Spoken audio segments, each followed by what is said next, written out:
12월 17일 성경 읽기 시간입니다. 우리 오늘은 히브리서 5장에서 8장, 히브리서 5장에서 8장에 있는 말씀을 읽겠습니다. 5장. 각 대제사장은 사람들 가운데서 뽑혀서 하나님과 관계되는 일에 임명받습니다. 그리하여 그는 사람들을 위하여 예물과 속죄의 희생제사를 드립니다. 그는 자기도 연약함에 휘말려 있으므로 그릇된 길을 가는 무지한 사람들을 너그러이 대할 수 있습니다. 그는 백성을 위해서 속죄의 제사를 드려야 하는 것과 마찬가지로 그 연약함 때문에 자기 자신을 위해서도 드려야 하는 것입니다. 누구든지 이 영예는 자기 스스로 얻는 것이 아니라 아론과 같이 하나님의 부르심을 받아서 얻는 것입니다. 이와 같이 그리스도께서도 자기 자신을 스스로 높여서 대제사장이 되는 영광을 차지하신 것이 아니라 그에게 너는 내 아들이다. 오늘 내가 너를 낳았다 하고 말씀하신 분이 그렇게 하신 것입니다. 또 다른 곳에서 너는 멜기세덱 계통을 따라 임명받은 영원한 제사장이다 하고 말씀하셨습니다.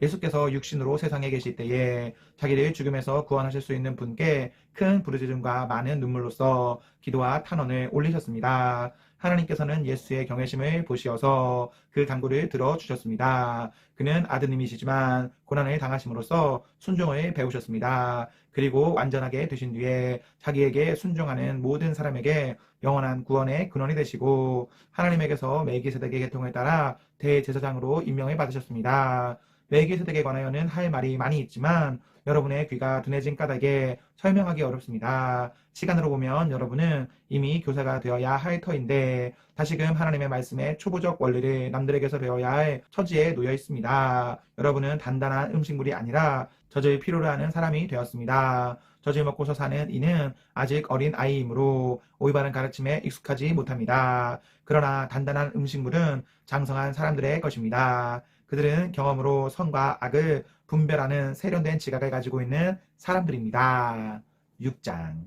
그러므로 우리는 그리스도의 초보적 교리를 제쳐놓고서 성숙한 경지로 나아갑시다. 죽은 행실에서 벗어나는 회개와 하나님에 대한 믿음과 세례에 관한 가르침과 안수와 죽은 사람의 부활과 영원한 심판과 관련해서 또다시 기초를 놓는 일이 없어야 하겠습니다. 하나님께서 허락하시면 우리는 그렇게 할 수 있을 것입니다. 한번 빚을 받아서 하늘의 은사를 맛보고 성령을 나누어 받고 또 하나님의 선한 말씀과 장차 올 세상의 권능을 맛본 사람들이 타락하면 그들을 새롭게 해서 회개에 이르게 할 수 없습니다. 그런 사람들이야말로 하나님의 아들을 다시금 십자가에 못 박고 욕되게 하는 것이기 때문입니다. 땅이 자주 내리는 비를 흡수하여 농사짓는 사람에게 유익한 농작물을 내주면 그 땅은 하나님께로부터 복을 받습니다. 그러나 가시덤불과 엉겅퀴를 내면 그 땅은 쓸모가 없어지고 저주를 받아서 마침내는 불에 타고 말 것입니다. 사랑하는 여러분, 우리가 이렇게 말하지만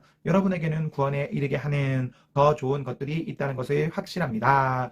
하나님은 불의하신 분이 아니므로 여러분의 행위와 여러분이 하나님의 이름을 위하여 나타낸 사랑을 잊지 않으십니다. 여러분은 성도들을 섬겼으며 또 지금도 섬기고 있습니다. 여러분 각 사람은 같은 열성을 끝까지 나타내서 소망을 이루시기 바랍니다. 여러분은 게으른 사람이 되지 말고 믿음과 인내로 약속을 상속받는 사람들을 본받는 사람이 되어야 합니다.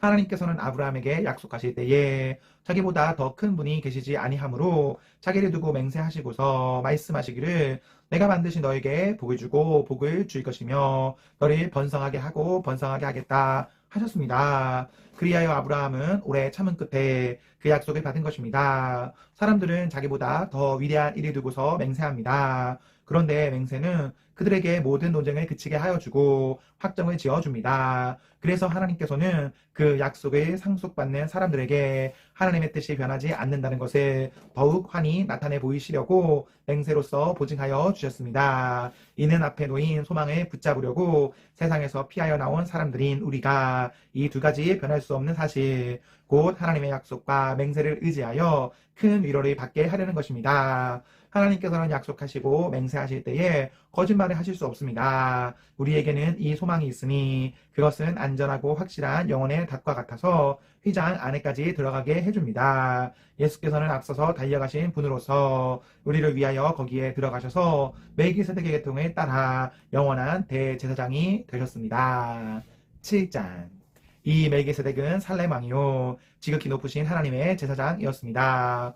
그는 아브라함이 여러 왕을 무찌르고 돌아올 때에 그를 만나서 축복해 주었습니다. 아브라함은 모든 것의 10분의 1을 그에게 나누어 주었습니다. 첫째로 멜기세덱이란 이름은 정의의 왕이라는 뜻이요. 다음으로는 그는 또한 살렘 왕인데 그것은 평화의 왕이라는 뜻입니다. 그에게는 아버지도 없고 어머니도 없고 족보도 없고 생애의 시작도 없고 생명의 끝도 없습니다. 그는 하나님의 아들과 같아서 언제까지나 제사장으로 계신 분입니다.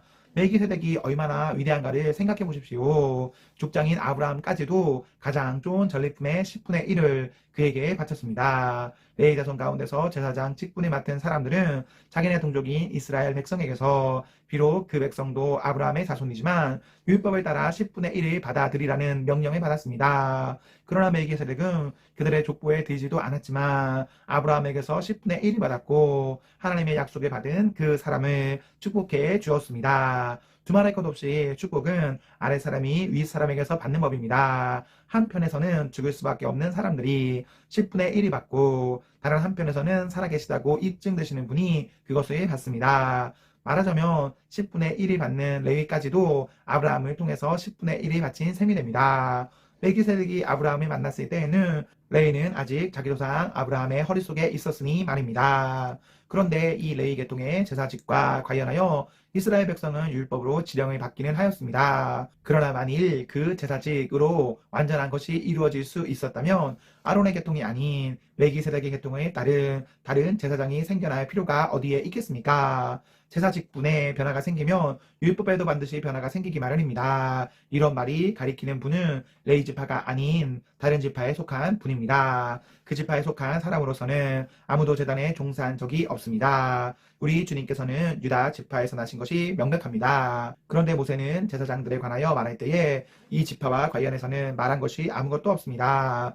멜기세덱과 같은 모양으로 다른 제사장이 생겨난 것을 보면 이 사실은 더욱더 명백합니다. 그는 제사장의 혈통에 대해서 규정한 율법에 따라 제사장이 되신 것이 아니라 썩지 않는 생명의 능력을 따라 되셨습니다. 그를 두고서 말하기를 너는 멜기세덱의 계통을 따라서 영원히 제사장이다 한 증언이 있습니다. 전에 했던 계명은 무력하고 무익함으로 패하게 되었습니다. 율법은 아무것도 완전하게 하지 못하였습니다. 그래서 하나님께서는 더 좋은 소망을 우리에게 주셨습니다. 우리는 이 소망을 힘입어서 하나님께 가까이 나아갑니다. 그리고 예수께서는 하나님의 맹세 없이 제사장이 되신 것이 아닙니다. 레위 계통의 사람들은 맹세 없이 제사장이 되었습니다. 그러나 예수님께서는 자기에게 말씀하시는 분의 맹세로 제사장이 되신 것입니다. 주님께서 맹세하셨으니 주님은 마음을 바꾸지 않으실 것이다. 너는 영원히 제사장이다 하셨습니다. 이렇게 해서 예수께서는 더 좋은 언약을 보증하시는 분이 되셨습니다.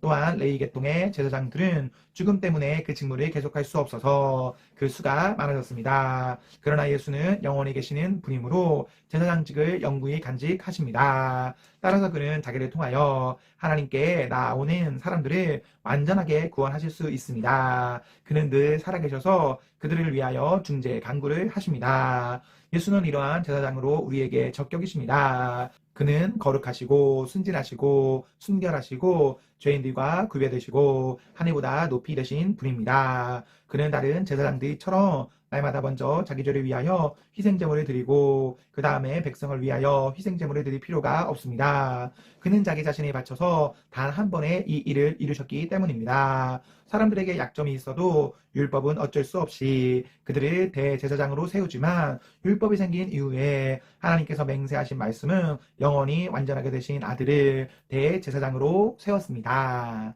8장 지금 말한 것들의 요점은 이러합니다. 곧 우리에게는 이와 같은 대제사장이 한 분 계시다는 것입니다. 그는 하늘에서 지엄하신 분의 보좌 오른쪽에 앉으셨습니다. 그는 성소와 참 장막에서 숨기시는 분입니다.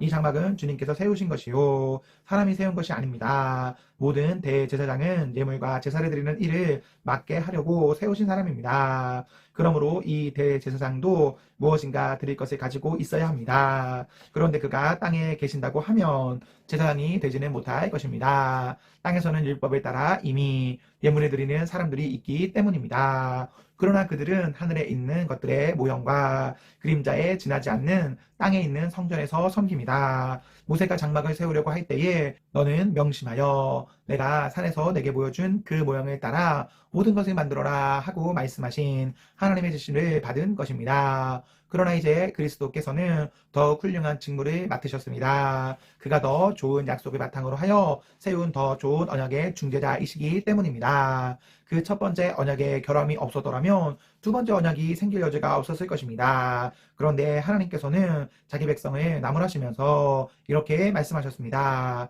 주님께서 말씀하신다. 보아라, 날이 이를 것이다. 그때에 내가 이스라엘 집과 유다 집과 더불어 새 언약을 맺을 것이다. 또 주님께서 말씀하신다. 이 새 언약은 내가 그들의 조상들의 손을 잡고 이집트 땅에서 인도하여 내던 날에 그 조상들과 맺은 언약과 같은 것이 아니다. 그들은 내 언약을 지키지 않았으므로 나도 그들을 돌보지 않았다. 또 주님께서 말씀하신다. 그날 뒤에 내가 이스라엘 집과 맺을 언약은 이것이니 나는 내 율법을 그들의 생각에 넣어주고 그들의 마음에다가 새겨주겠다. 그리하여 나는 그들의 하나님이 되고 그들은 내 백성이 될 것이다. 그리고 그들은 각각 자기 이웃과 자기 동족을 가르치려고 주님을 알라고 말하는 일이 없을 것이니 작은 사람으로부터 큰 사람에 이르기까지 모두 나를 알 것이기 때문이다. 내가 그들의 불의함을 긍휼히 여기겠고 더 이상 그들의 죄를 기억하지 않겠다. 하나님께서 새 언약이라고 말씀하심으로써 첫 번째 언약을 낡은 것으로 만드셨습니다.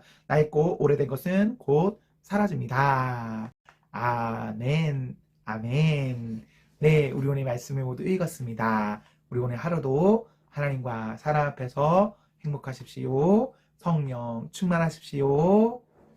안녕.